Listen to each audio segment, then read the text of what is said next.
बिस्मिल्लाहिर्रहमानिर्रहीम। अस्सलाम वालेकुम नाज़रीन, मैं हूँ फैसल असगर अल्वी और आप देख रहे हैं मेरा फेसबुक और यूट्यूब चैनल।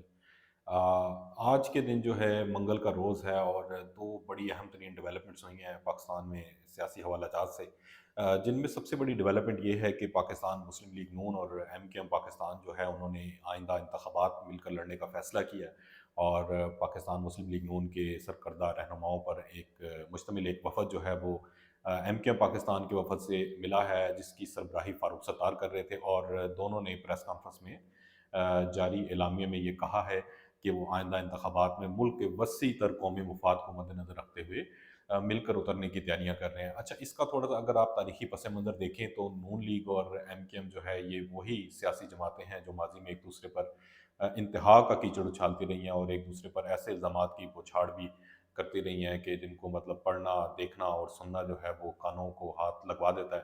और जहाँ तक नून लीग और MKM की बात है तो ये दोनों ही जमातें इक़्तिदार में रहकर इक़्तिदार का मज़ा लूटना चाहती हैं। और यही वो बुनियादी अंसर है। इसके पीछे थोड़ी-सी एक और बात मैं आपको बता दूँ कि जिस तरीके से आपने देखा कि नून लीग को पाकिस्तान में दोबारा ज़िंदा किया गया है और लेवल प्लेइंग फ़ील्ड को बिल्कुल सबूताज़ करके जो बॉल है वो नून लीग के कोर्ट में डाली गई है, जबरन डाली गई है, उसके लिए ये बहुत ज़रूरी था। कराची जो है वो पाकिस्तान का मुआशी हब है, पाकिस्तान के लिए मुआशी रीढ़ की हड्डी की अहमियत का हामिल है। और नून लीग जो है वो चूँकि आने वाले इंतखाबात में जो कि 8 फरवरी 2024 को होना तय पाए हैं, उसमें इक़्तिदार में आती हुई दिखाई दे रही है। वो किस तरह से इक़्तिदार में आएगी ये आप लोग भी अच्छी तरह जानते हैं और हमें भी मालूम है। इस ज़िमन में सिंध को कैसे काबू करना है, बिलख़ुसूस जो कराची है उसे किस तरह कंट्रोल करना है, उसके लिए किसी न किसी ऐसी सियासी जमात से हाथ मिलाना बहुत ज़रूरी था, जो वहाँ पर मामलात को काबू में रख सके और हुकूमत बना सके। अच्छा, उसके लिए 2 ऑप्शंस थे, एक तो पाकिस्तान पीपल्स पार्टी थी और एक MKM पाकिस्तान थी। पाकिस्तान पीपल्स पार्टी का जहाँ तक ताल्लुक है तो वो अगर मुस्लिम लीग नून जो मुमकिना तौर पर इक़्तिदार में आती हुई दिखाई दे रही है, वो इक़्तिदार में आती है तो अपोज़िशन के लिए पाकिस्तान पीपल्स पार्टी के अलावा कोई ख़ास ऑप्शन मुक़्तदर हलकों के पास मौजूद नहीं था। इस वजह से नून लीग का इत्तेहाद जो है वो MKM के साथ करवाया गया है या उन्होंने किया है, जो भी है। अलबत्ता ये नून लीग का और MKM का जो इत्तेहाद है ये किस हद तक फ़ायदेमंद साबित होता है, ये अवाम के लिए तो बिल्कुल कतई तौर पर, पाकिस्तान या अवाम के लिए तो बिल्कुल फ़ायदेमंद नहीं होगा। फ़ायदेमंद कहने का मेरा मकसद इन दोनों सियासी जमातों के अपने जो अक़राज़ व मक़ासिद हैं और मफ़ादात हैं, उससे मुतल्लिक़ है। दूसरी तरफ पाकिस्तान पीपल्स पार्टी या साबिक़ सदर आसिफ़ अली ज़रदारी साहब जो हैं वो बड़ी नब्बे-तुली अंदाज़ में सियासी चालें चल रहे हैं। और पाकिस्तान की सबसे बड़ी सियासी जमात जो है, जिसको इन्होंने बिल्कुल दीवार से लगाकर क्रश कर दिया, और उसके सरबराह इमरान खान साहब जो हैं वो इस वक़्त अडयाला जेल में मौजूद हैं। तो ऐसे हालात में आप समझ सकते हैं कि सियासी मंज़रनामा क्या हो सकता है। मतलब इसमें बेहतरी की गुंजाइश तो बहुत कोसों दूर, कोई गुंजाइश इसमें नज़र नहीं आ रही। अलबत्ता जो है मज़ीद बिगाड़ जो है वो सामने आता हुआ दिखाई दे रहा है। वही लूट मार के फ़लसफ़े हैं, वही लूट मार के मफादात के, कुर्सी के, इक़्तिदार के नारे हैं। और उन्हीं खोखले नारों की बुनियाद पर एक बार फिर इक़्तिदार जो है वो ऐसी मखलूत हुकूमत को सौंपे जाने की तैयारियाँ की जा रही हैं जो मुल्क का मज़ीद पट्टा बिठा देगी। अच्छा, पाकिस्तान पीपल्स पार्टी की बात करते हैं, तो पाकिस्तान पीपल्स पार्टी इस मर्तबा बड़े मुहतात अंदाज में खेल रही है। और उनका ये मुहतात अंदाज उन्हें मालूम है अच्छी तरह कि अगर वो मुकम्मल तौर पर चंद लोगों की गोद में बैठ गए और उन्होंने ऐसे फैसले किए, जिस तरह के फैसले माजी में नून लीग करती आई है, तो उनका हाल भी अनकरीब पाकिस्तान मुस्लिम लीग नून जैसा हो जाना चाहिए था।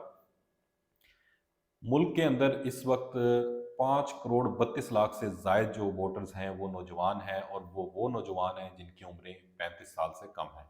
अब आप खुद अंदाज़ा लगाएं कि ये 35 साल से कम उम्र वाले नौजवान वोटर जो हैं, इनकी अक्सरियत किसको वज़ीर आज़म देखना चाहती है और किस सियासी जमात के साथ उनकी वाबस्तगी है, और वो लोग किसको वोट देना चाहते हैं। मेरा नहीं ख्याल कि आपको बताने की ज़रूरत है। वो पाकिस्तान की एक वाहिद इकलौती जमात है, पाकिस्तान तहरीक इंसाफ, जिसे तोड़ना बहुत पहले तोड़ना मकसूद था, और अभी भी उस हवाले से पूरी कोशिशें और काविशें जारी हैं, लेकिन कोई उसमें कामयाबी अमली तौर पर मज़ीद मुमकिन नहीं नज़र आ रही। अच्छा, अगर Tehreek Insaf free and fair election हो जाए, एक मफरूज़े पर बात कर लेते हैं। अव्वल तो ये मफरूज़ा यहाँ पर ताकतवर लोगों की मौजूदगी के बायस जो है वो एक क़यास राई या ख़याली पुलाव का नाम इसे दिया जा सकता है, लेकिन हम फिर भी एक ख़याली पुलाव पका लेते हैं। मुनसिफ़ाना इलेक्शन हो जाते हैं। अगर मुकम्मल तौर पर नहीं भी होते, 50% بھی اس ملک میں منصفانہ الیکشن ہو جاتے ہیں تو آپ کو ایک ہی سیاسی جماعت جو ہے وہ اکثریت سے نشستیں حاصل کرتی ہوئی دکھائی دے گی، اور اس کا نام پی ٹی آئی ہے۔ اور اگرچہ پی ٹی آئی میں سے بہت سارے الیکٹیبل جو ہیں وہ نکال دیے گئے ہیں جبراً، اور انہیں پریس کانفرنسز کرنے پر مجبور کیا گیا، لیکن اس کے باوجود عمران خان وہ شخصیت ہے، وہ سیاسی لیڈر کے طور پہ پاکستان میں موجود ہے جو کسی کھمبے کو بھی کھڑا کر دے تو اس پر یہ مثال صادق آتی ہے کہ وہ الیکشن جیت جائے گا۔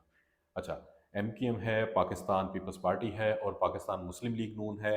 یہ تو طے ہے کہ انہی تین چار جماعتوں نے جو ہے مل جل کر اقتدار کو چلانا ہے۔ کچھ نے اقتدار میں آ کر حکومت بنانی ہے، اور کچھ نے اپوزیشن کا کردار ادا کرنا ہے۔ بس پتے پھینک دیے گئے ہیں، ان کی رونمائی ہونا باقی ہے، کس کو کون سا عہدہ دیا جانا مقصود ہے۔ یہ ساری پریکٹس جو ہے الیکشن کے نتائج کے بعد آپ کے سامنے آ جائے گی، اور الیکشن جو ہے وہ ایک فرضی مشق ہے جس کو کیا جانا مقصود ہے، اور اقوام عالم کو یہ دکھانا ہے کہ پاکستان میں جمہوری پروسیس جو ہے وہ بڑی سموتھ طریقے سے آگے بڑھ رہا ہے۔ لیکن جو پاکستان کے نوجوان ہیں اور پڑھے لکھے لوگ ہیں، جو سیاسی سمجھ بوجھ رکھتے ہیں، ان کی آنکھوں پر پٹی نہیں بندھی ہوئی۔ میں پھر دوبارہ یہ بات کہوں گا کہ اگر آپ تھوڑا سا بھی منصفانہ انتخابات کی طرف جائیں تو آپ کو اچھی طرح معلوم ہو جائے گا کہ نتائج کیا نکلنے ہیں۔ اب آپ دوسری طرف دیکھ لیں، پاکستان مسلم لیگ نون کے ایک بڑے جو ہے وہ چاہنے والے بہت بڑے نامور اینکر ہیں، جو ایک دن فلانے کے ساتھ اور ایک دن فلانے کے ساتھ بھی گزارتے رہے ہیں۔ انہوں نے ٹویٹر پر ایک پول جاری کیا، اور اسی طرح کا ایک سملر پول جو ہے وہ مسلم لیگ نون کے کسی آفیشیل پروونشل لیول کے ٹویٹر اکاؤنٹ سے بھی جاری کیا گیا تھا کہ آپ آنے والے دنوں میں، آنے والے انتخابات میں کس سیاسی جماعت کو ووٹ دینا پسند کریں گے۔ تو دونوں میں اکثریت جو تھی، 80% کی جو ریشو تھی، وہ پاکستان تحریک انصاف ووٹنگ کی صورت میں سامنے آئی تھی، اور دونوں کو منہ کی کھانی پڑی، اور نتیجتاً انہوں نے یہ ٹویٹ ڈیلیٹ کر دیا۔ تو کہنے کا مقصد یہ ہے کہ جو سندھ ہے اسے قابو کرنا ہے، اور اس کو قابو کرنے کے لیے ظاہر ہے معیشت کا پہیہ وہاں سے چلتا ہے، کراچی سے چلتا ہے۔ اسے قابو کرنے کے لیے ایک ایسی سیاسی جماعت کی نون لیگ کو ضرورت تھی کہ وہ حکومت بنائے رکھے اور معاملات کو کسی نہ کسی حد تک چلانے میں کامیاب ہو سکے۔ اچھا، دوسری بڑی خبر یہ ہے کہ جی پاکستان کی تاریخ میں پہلی مرتبہ کوئی نگران حکومت جو ہے وہ ترقیاتی فنڈ جاری کرنے جا رہی ہے۔ یہ وہ پری پول ریگنگ ہے جو آپ دیکھیں گے کہ آنے والے چند دنوں میں بالکل عملاً جو ہے ہو بھی جائے گی۔ اچھا، 29 ارب روپے کا ترقیاتی بجٹ ہے جو نگران وزیر اعظم انوار الحق کاکڑ صاحب ہیں، ان کی کابینہ کے 24 رکنی کمیٹی نے اس کی منظوری دی ہے۔ یہ 29 ارب روپے کہاں پر استعمال کیے جائیں گے، یہ بھی آپ لوگ اچھی طرح اس کا اندازہ لگا سکتے ہیں، اور ان ترقیاتی فنڈز کی آڑ میں کس طرح سے وہ حلقے جہاں پر تحریک انصاف قدرے کمزور رہی ہے، وہاں پر لوگوں کو بہکایا یا ورگلایا جا سکے گا۔ یہ بھی آپ کو میں دوبارہ بتاتا چلوں کہ پاکستان کی تاریخ میں پہلی مرتبہ ایسا ہونے جا رہا ہے کہ کوئی نگران حکومت 29 ارب روپے کے ترقیاتی فنڈز کا اجرا کرنے لگی ہے۔ تو یہ انتخابات سے پہلے کھلی دھاندلی ہے، اور نتائج کو بدلنے کی پہلی کڑی ہے، اور اس طرح کی ایک کڑی پر اکتفا نہیں ہوگا۔ آنے والے دنوں میں آپ دیکھیں گے کہ کڑیوں سے کڑیاں مزید ملتی جلتی جائیں گی، اور ان کڑیوں کے نتیجے میں ایک پوری چین تیار ہو جائے گی، اور وہ چین جو ہے وہ لا کر عوام کے گلے میں توپ کی طرح ڈال دی جائے گی۔ تو میں آپ سے پھر ایک بار یہی کہوں گا کہ سیاسی شعور کا اور سیاسی پسند ناپسند کا اظہار جو ہے آپ بالکل ضرور کریں، لیکن جو 2024 میں 8 فروری کو الیکشنز ہونے ہیں وہاں پر یہ کوشش کریں کہ آپ کا جو ووٹ ہے وہ آپ کی من پسند جو سیاسی شخصیت ہے یا من پسند جو لیڈر ہے اس تک ضرور پہنچے، اور پاکستانی یوتھ کا خاص طور پر اس میں کردار ہونا چاہیے کہ وہ اپنے تئیں سوشل میڈیا اور ان تمام آج کل جو ذرائع ابلاغ کے دیگر طریقے ہیں ان کو بروئے کار لاتے ہوئے اس کو شفاف بنانے میں اپنا کردار ضرور ادا کریں۔ آئندہ 24 گھنٹوں میں بھی بڑی ڈیولپمنٹ ہونے والی ہے، اور وہ ڈیولپمنٹ پاکستان پیپلز پارٹی یعنی آصف علی زرداری صاحب کی طرف سے ہے۔ تو دیکھتے ہیں کہ اس میں چوں کے مربے سے کیا نکلتا ہے۔ تو انشاءاللہ اگلے ولاگ کے لیے مجھے اجازت دیجیے۔ اللہ نے کے بعد